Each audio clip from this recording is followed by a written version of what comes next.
नमस्कार, स्वागत आहे तुमचं अंजलीच रेसिपी मराठीमध्ये. आज आपण पाहणार आहे लहानांपासून मोठ्यांना आवडणारा लाडू. अर्थातच खजुराचा लाडू आहे आणि तोही खूप पौष्टिक.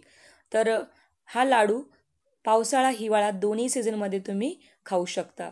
तर चला सुरुवात करूया. जवळपास हे जे लाडू आहेत, पाऊण किलो ते 1 किलोचे मेजरमेंटच्या आसपास हे लाडू तयार होतात.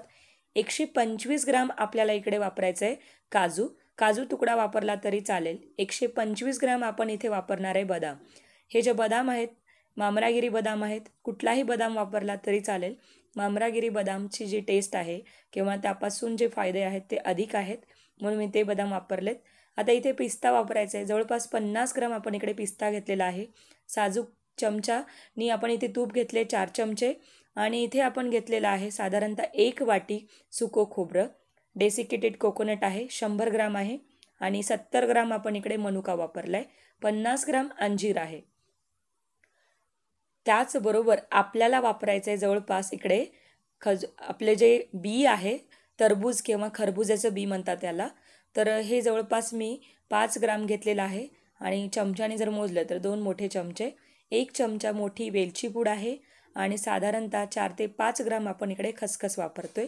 अर्धा किलो आपण इकडे खजूर वापरणार आहे. तर या खजुरामध्ये बिया आहेत. हवं तर तुम्ही सीडलेस खजूरसुद्धा वापरू शकता. पण बी असलेले खजूर थोडेसे नॉर्मल खजुरापेक्षा गोड असतात आणि याचा लाडू खायला खूप छान लागतो. तर या लाडूमध्ये आपण कुठल्याही प्रकारचे साखर किंवा गूळ वापरत नाही आहे. तर आपण हे बिना साखरेचे आणि गुळाचे लाडू बनवतो आहे. हवं तर तुम्ही यात गूळसुद्धा वापरू शकता चवीनुसार. आता सगळ्यात अगोदर आपण खजुरातल्या बिया काढून घेऊया अशा प्रकारे. तर जर तुम्हाला खजुरातल्या बिया काढणं कंटाळवाणं वाटत असेल तर तुम्ही सीडलेस खजूर वापरले तरी चालतील. तर अशा प्रकारे अर्धा किलो खजूर मी सगळे बिया काढून घेतलेले आहेत. तर चला लाडू बनवायला सुरुवात करूया. पॅनमध्ये आपल्याला सगळ्यात अगोदर टाकायचे सुकं खोबरं. सगळ्यात अगोदर लाडू करताना जे सुखे जिन्नस आहेत ते सगळ्यात अगोदर भाजून घ्यावेत, जेणेकरून कढाई एकदा काय ओलसर झाली की मग सुके खोबरे त्याला चिटकतात. त्यामुळं अगोदर अशा प्रकारे आपल्याला सुकं खोबरं थोडंसं लाल कलर येईपर्यंत भाजून घ्यायचं आहे. हवं तर साधं खोबरं खिसून वापरलात तरी चालेल. आता यात आपण टाकूया साजूक तूप. साजूक तुपामध्ये आपण टाकूया बदाम. बदाम टाकून आपल्याला बदाम हे फ्राय करून घ्यायचे आहेत. साधारणतः 4 ते 5 मिनटं हे बदाम आपल्याला साजूक तुपामध्ये थोडासा गोल्डन कलर किंवा थोडासा लालसर कलर येईपर्यंत छान भाजून घ्यायचे आहेत. हवं तर सगळे ड्रायफ्रूट्स कच्चे वापरू शकता, पण पावसाळा दिवस आहे, वातावरण दमट असतं आणि शक्यतो लाडूला बुरशी वगैरे चढू नये किंवा त्याचा वास येऊ नये म्हणून आपल्याला सगळे ड्रायफ्रूट्स तुपामध्ये भाजून घ्यायचे आहेत. आता इथे आपण टाकलेलं आहेत काजू. काजूसुद्धा आपल्याला याच पद्धतीने थोडेसे डाग पडेपर्यंत, लालसर डाग पडेपर्यंत आपण हे तुपामध्ये फ्राय करून घेऊया. तर आता आपल्या इकडे काजूसुद्धा फ्राय झालेले आहेत. काजू तुकडा वापरला तरी चालेल. आता त्याच तुपामध्ये आपण टाकूया पिस्ता. तर पिस्तासुद्धा छानपैकी आपल्याला तुपामध्ये भाजून घ्यायचं आहे. ज्यावेळेस आपण तुपामध्ये, साजूक तुपामध्ये पिस्ता भाजतो तर त्याचा जो हिरवा कलर आहे तो छान असा उठ्ठाळून येतो आणि लाडूमध्ये ते दिसायला इतकं छान दिसतं, खूपच त्याला आकर्षक कलर येतो. आता आपण टाकूया अंजीर. अंजीर भाजत असताना थोडंसं साजूक तूप जरा जास्त लागतं, त्यामुळे अजून 1 चमचा साजूक तूप टाकायचं. लागल तसं साजूक तुपाचा वापर करायचा आहे, पण साधारणतः 4 चमचे इनफ आहे एवढ्या लाडूंसाठी. तर इथे लाडू जे बनवतो आपण जवळपास पाऊण किलोचे लाडू आपले तयार होणार आहेत. आता इथे अशा प्रकारे अंजीर भाजून झालेला आहे. आता आपण मनुका फुलवून घेऊया. साजूक तुपामध्ये आपल्याला हा मनुका फुलवून घ्यायचा आहे. तुम्ही बघू शकता मनुका आपला इकडे फुललेला आहे. तर आता हा मनुका आपण काढून घेऊया.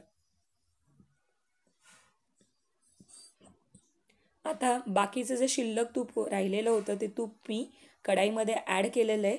आता कढाईमध्ये तूप टाकून परत आपल्याला जे खजूर आपण अर्धा किलो खजूर घेतलेत ते खजूर आपल्याला व्यवस्थित भाजून घ्यायचे तुपामध्ये. छान थोडासा असं मऊसर झाला पाहिजे खजूर, तोपर्यंत आपल्याला हे सतत परतत राहायचं आहे. तर एक साधारणतः 5 मिनटं लागतात अशा प्रकारचे खजूर भाजून घ्यायला. मीडियम गॅसवर हे खजूर भाजून घ्या.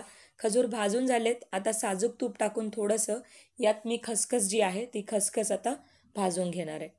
तर हवं तर खसखस कच्ची टाकू शकता, पण कच्च्या खसखसीपेक्षा तुपात भाजलेले खसखसचा चव किंवा टेस्ट छान लागते, त्यामुळं मी अशा प्रकारे भाजून घेतली आहे. तर यामध्ये तुम्ही आता सगळ्यात अगोदर मिक्सरमध्ये सगळे ड्रायफ्रूट्स जे आहेत ते कोर्स पावडर करून घ्यायचे, म्हणजे थोडं जाडसर आपल्याला याची भरड काढून घ्यायचे, अगदीच बारीक वगैरे करू नका. तर तुम्ही इथे बघा अशा प्रकारे आपण पावडर करून घेतलेली आहे. आता मी जे सुकं खोबरं भाजून घेतलं होतं ते ताटामध्ये ऑलरेडी काढून घेतले. त्यातच आपण टाकूया बदाम. बदाम टाकून म्हणजे बदामची पावडर करून घेतली आहे. आता आपण काजूसुद्धा याच पद्धतीने मिक्सरमध्ये वाटून घ्यायचं आहे. हवं तर सगळी जिन्नस एकत्र तुम्ही वाटू शकता, जर कमी क्वांटिटीमध्ये बनवत असाल तर. तर अशा प्रकारे पिस्ता आणि काजूसुद्धा आपण फिरवून घेतला मिक्सरला आणि तो सुद्धा थोडासा जाडसरच आहे. अशा प्रकारे तुम्ही बघू शकता पिस्ता थोडासा जो कलर आहे छान असा उठाळून येतो, हिरवा कलर, आणि लाडू छान दिसायला लागतात. आता इथे आपण अंजीर आणि मनुकासुद्धा मिक्सरमध्ये बारीक वाटून घ्या. खूप काही बारीक करायची गरज नाही आहे, तर थोडासा असा बारीक केला तरी चालेल. आता आपण हे काढून घेऊया. तर आता आपण लगेच त्याच ह्याच्यामध्ये आपल्याला जे खजूर आहेत ते सुद्धा वाटून घ्यायचे आहेत.